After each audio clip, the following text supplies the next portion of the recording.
Good morning, noon, and evening to any of our listeners. Hope everyone is doing well today, and welcome to Children of the Corn. I'm Hildebrand Cornelius, and with me is Marie, a friend of mine, and we wanted to hold this podcast in order to address the discussions surrounding the recent article from the Groninger Gazette.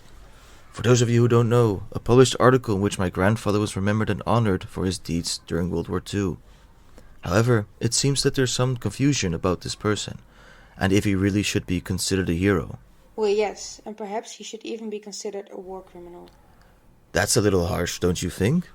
I mean, he killed people during the occupation, and I don't like that he went to Indonesia to retake the colonies. But I'd hardly say that makes my grandfather a war criminal. Well, I'm not actually referring to that. I was mentioning the article to my parents that Hildebrand's grandfather was being honored, and as soon as I mentioned his first name, my mother started to look really confused and kind of irritated, like she was trying to recall or remember something. She then sprinted off towards the attic, where she came back with like a stuffy old box with a bunch of books and folders in it. She then told me that her own mother had told her about an evil man who had done much harm to her family, therefore my family. She then picked out a diary in which HENDRIK seemed to be described. The Gazette seems to suggest that my grandfather was involved in certain affairs that would put him in a completely different light.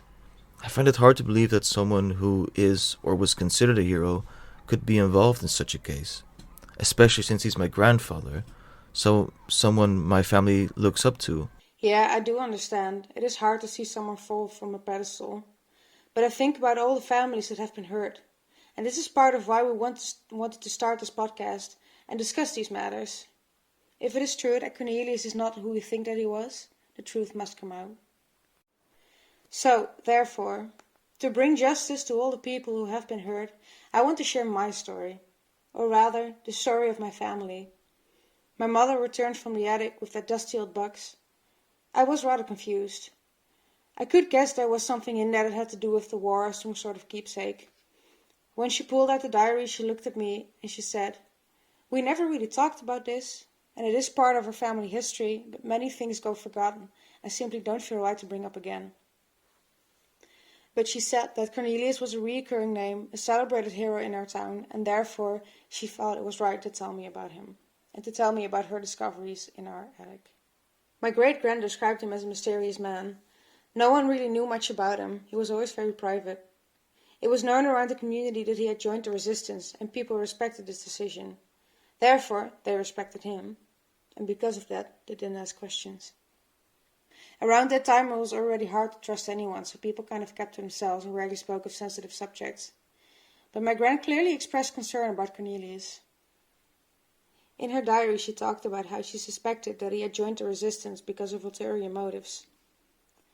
She mentioned that you can tell a lot by people's intentions by the way they are around people.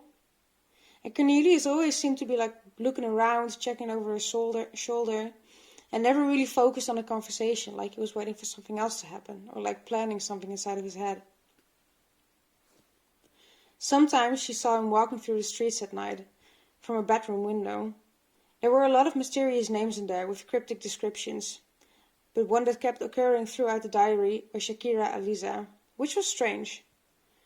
My grandmother's name, as far as we know, was Jantje Daniels.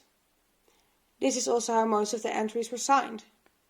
But some were signed Shakira Aliza, which I found very mysterious. I would love to find out who this woman is. These are all personal entries, of course, and I don't know how much of it is actually true. But it is certainly worth finding out more about this curious case. So follow us on Children of the Corn to find out more about the story of H. Cornelius.